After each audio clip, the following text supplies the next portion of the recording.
Vous écoutez Europe 1, il est 8h17. L'interview politique d'Europe 1, Fabienne Amias, vous recevez ce matin Valérie Pécresse, la présidente de la région Île-de-France. Bonjour Valérie Pécresse. Bonjour. Est-ce que vous avez regardé le débat jusqu'au bout hier soir? Est-ce que vous avez veillé? J'ai eu ce courage. Et alors, qu'est-ce qui a justifié ce courage? La curiosité et puis l'envie de savoir si, contrairement à ce que je pensais, la gauche avait encore des idées neuves. Et malheureusement, j'ai été très déçue. Je n'ai trouvé les candidats, évidemment, ni lucides, ni crédibles.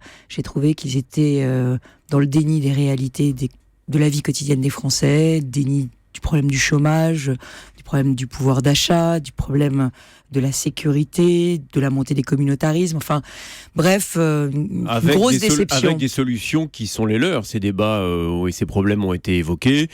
Il a été beaucoup question du revenu universel proposé par Benoît Hamon hier. Ils ont leur réponse. En tout cas, certains d'entre eux. Ils ont leur réponse à tel point qu'à la fin, Benoît Hamon a dit oui, je sais que tout ça est irréaliste et que finalement, à la fin de la fin, on fera un RSA amélioré pour les jeunes. Donc en réalité, je vous dis, ni lucide, ni crédible, une gauche usée. Puis surtout, ce qui m'a frappé, c'est qu'ils ont tous le bilan honteux. Finalement, qu'est-ce qu'on a vu? On a vu des héritiers de François Hollande qui se distinguent uniquement par la date à laquelle ils ont quitté la maison. Sans s'écharper sur le bilan, et c'était peut-être finalement le point fort de ce débat hier, c'est qu'ils ne se sont pas disputés, ils vous ont pas fait ce cadeau. Oui, mais pardon de vous dire qu'ils sont responsables et ils sont comptables de la situation actuelle et on a l'impression que, ils se défaussent en permanence. Vous considérez que le principal adversaire de François Fillon sera issu de cette primaire de la belle alliance populaire, puisque c'est comme ça qu'il faut la nommer? Je considère que les adversaires de François Fillon seront les comptables, les responsables, les héritiers de François Hollande, oui. Et je pense aussi que nous avons désormais une responsabilité qui est historique. Nous, la droite républicaine, nous avons une responsabilité historique qui est celle de redresser la France. Et que face à cette responsabilité historique, nous avons aussi une ardente obligation, celle de l'unité. François Fillon, est-ce qu'il vous a pardonné? Je ne crois pas qu'il y ait une question de pardon. Chacun, dans la primaire, était libre de son choix. Vous lui aviez fait un mauvais coup, il faut dire les choses telles qu'elles sont, ça arrive, c'est pas grave. Mais Pardon, monsieur Namias, excusez-moi, je suis une femme libre, j'ai le droit d'avoir ma sensibilité politique et j'ai le droit de l'exprimer. Comme les autres, pas plus, pas moins que tous les autres quadragénaires de ma génération, je revendique cette liberté. Je rappelle que vous aviez appelé à voter, vous aviez soutenu Alain Juppé après avoir été une compagnon de longue date, de route de François Fillon. Pardon, je suis une chiracienne de longue date, j'ai soutenu François Fillon dans sa bataille contre Jean-François Copé, comme François Baroin, comme Laurent Wauquiez, comme Éric Ciotti, comme Xavier Bertrand.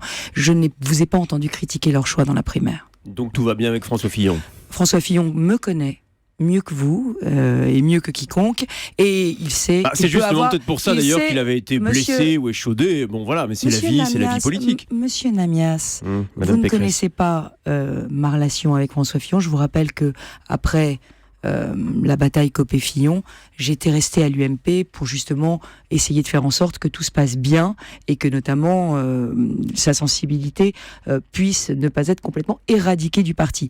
Donc le sujet aujourd'hui, il est simple, c'est comment on gagne. Et moi, je ferai tout pour faire gagner ma famille politique parce que je crois que, je l'ai dit, nous sommes devant une responsabilité historique, celle de redresser la France. Alors précisément, comment est-ce que François Fillon peut gagner? Il faut des propositions, il faut un projet. Est-ce que vous allez proposer à ce que ce projet soit amendé? Qu'est-ce que vous lui demandez de faire à François Fillon? Pardon, mais nous avons une primaire. Et cette primaire, ça a été un formidable exercice démocratique, tout le monde l'a salué, exemplaire, et cette primaire, elle nous a donné un candidat, mais elle nous a aussi donné un programme. Les Français de la droite et du centre ont choisi. Ils ont choisi quoi? Ils ont choisi la force de l'expérience, et ils ont choisi aussi la puissance de la réforme radicale, parce que cette réforme, elle porte une espérance. Mais alors on touche plus, pardon, mais c'était le sens de ma question. On touche plus à rien. On ne bouge plus. François Fillon, il s'est exprimé cette semaine. Il a effectivement revendiqué la radicalité de son projet, expliqué qu'il ne bougerait pas. On entend au sein de votre propre famille des gens qui disent oui, mais il faut faire un geste, il faut s'adresser aux classes moyennes, on peut amender, on peut enrichir le projet. Non, vous dites, on touche pas. Mais bien entendu, on peut enrichir le projet, bien entendu. Il va falloir le compléter Hier, François Fillon a parlé très précisément de ce qu'il allait faire pour restreindre et rendre plus efficace la question de l'asile en France et faire en sorte que les déboutés du droit à l'asile puissent enfin rentrer chez eux. C'est quand même un sujet majeur qui n'a évidemment pas du tout été évoqué dans le débat de la gauche, alors qu'on sait bien qu'on est face à une déferlante migratoire et qu'il faut absolument qu'on ait des réponses crédibles face à cette déferlante. Donc, oui, bien sûr, on va enrichir, on va compléter, mais pardon de le dire, aujourd'hui il y a un patron, il s'appelle François Fillon et on est tous derrière lui. François Fillon, il propose d'abaisser les effectifs dans la fonction publique de 500 000 personnes tout au long de son quinquennat. J'ai regardé dans le programme d'Alain Juppé, c'était tout au plus 300 000, sans doute plus proche de 200 000. Vous êtes à l'aise avec ça? C'est faisable? Vous le pratiquerez dans votre région? Pas de problème. Le sujet, c'est une question de méthode. Si on veut parvenir à ce résultat, ça veut dire qu'il faut engager à la fois un grand round de décentralisation. Il faut que l'État arrête un certain nombre de missions. Et puis par ailleurs, il faut simplifier de manière très forte le millefeuille territorial. Et il faut accepter de déléguer un certain nombre de missions. Voilà. Donc ça veut dire qu'on va être obligé de préciser la méthode pour rassurer les Français, pour bien leur montrer qu'évidemment, on n'enlèvera pas de policiers, pas d'infirmières, pas d'enseignants dans les classes, mais qu'en revanche, pour un certain nombre de missions qui pourraient être déléguées, eh bien on les délèguera.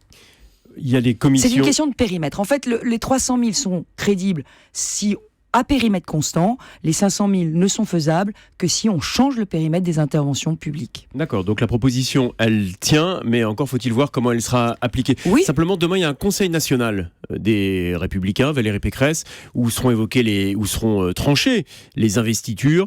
On a cru comprendre qu'il y avait quelques bisbilles avec les centristes. Une des raisons pour lesquelles vous aviez rallié Alain Juppé, c'était son ouverture vis-à-vis des centristes. Aujourd'hui, ils disent il n'y a pas le compte. D'un autre côté, François Bayrou, qui était là il y a 2 jours, dit je ne me reconnais pas dans le projet de François Fillon. Il faut faire attention à eux, il faut s'ouvrir à eux. On a un devoir d'alliance avec les centristes. D'ailleurs, c'était la primaire de la droite et du centre. Les centristes ont accepté de jouer le jeu de cette primaire. Donc, c'est important pour nous de consolider cette alliance.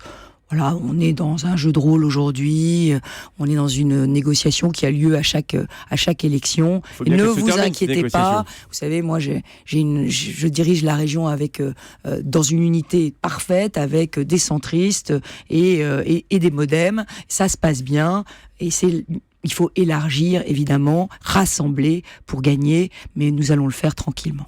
Alors, vous êtes présidente de la région Île-de-France. En Île-de-France, ça ne vous surprendra pas, il y a Paris. Et la maire de Paris, Anne Hidalgo, veut aller plus loin. Après la fermeture des quais rive droite, elle veut diviser par 2 la place de la voiture dans la capitale. Ça implique des travaux d'aménagement, dont une partie de ces travaux doivent être financés par le syndicat des transports d'Île-de-France, que vous présidez. Vous allez l'aider, vous allez signer les chèques, vous êtes derrière elle. Vous savez, sur la question de la lutte contre la pollution de l'air, je pense qu'on doit se retrouver tous ensemble. Et j'ai multiplié par 13 le budget de la lutte contre la pollution de l'air de la région. J'ai mis en place un fonds pour remplacer les chaudières les plus polluantes qui sont responsables de la moitié du pic de pollution que nous avons connu cet hiver. J'ai mis en place une aide pour remplacer les véhicules polluants des artisans et des commerçants qui ne pourront plus rentrer dans Paris. Je suis pour une écologie de l'incitation qui aide à changer les comportements, pas pour une écologie punitive.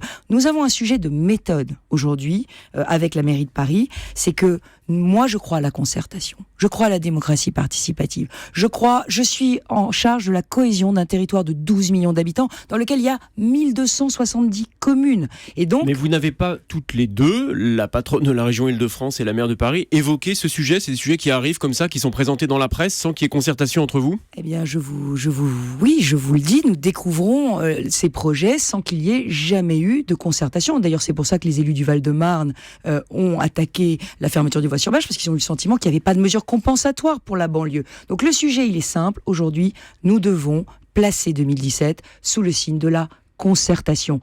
Aujourd'hui, sur les voies sur berge, il y a un projet qui est concerté entre la région et la ville de Paris et le syndicat des transports. C'est un projet de bus électrique. Ce projet-là, il est en la concertation et donc nous allons poursuivre la concertation sur ce projet. Plus loin, Valérie Pécresse, encore une fois, est-ce que vous soutiendrez Anne Hidalgo ou est-ce que vous demandez à la voir? Comment est-ce que va se solutionner ce projet? Nous nous voyons encore cet après-midi puisque nous portons ensemble, la main dans la main, le projet de JO JO 2024. Donc nous nous verrons cet après-midi, nous aurons l'occasion évidemment de parler de tous ces sujets. On a vu que Nicolas Sarkozy et François Fillon allaient se voir à l'heure du déjeuner aujourd'hui. Ça fait presque 2 mois que François Fillon a été investi.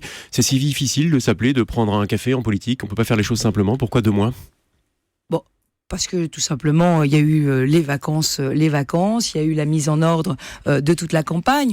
Non, je crois que Nicolas Sarkozy a fait preuve de beaucoup de panache et de beaucoup d'élégance dans la façon dont il a soutenu François Fillon dans le cadre de la primaire. Ça n'est pas facile d'arrêter la politique et je crois que vraiment, il faut saluer la façon dont il l'a fait avec, je le dis encore, la stature d'un homme d'État et tous ses supporters devraient l'imiter. Merci beaucoup Valérie Pécresse d'être venue ce matin en direct sur Europe 1. Dimanche à 10h, c'est Bruno Retailleau, filloniste de la première heure, qui sera l'invité d'Antonin André dans le grand rendez-vous iTélé Europe 1 Les Échos.